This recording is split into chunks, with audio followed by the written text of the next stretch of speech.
कराची वाले अगर चाय ना पिए तो मर जाए।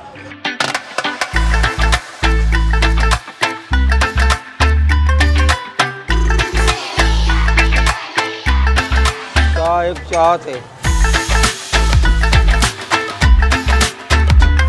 चाय का एहतराम करे, ये तमाम मशरूबात की मुर्शिद है।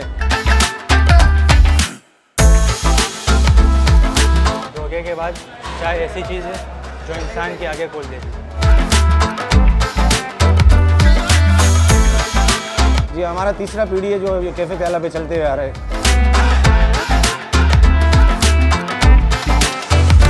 क्वालिटी एक मकबूलियत है, फिर लोगों की मोहब्बत भी इसमें शामिल है। प्याला होटल की चाय लाजवाब है।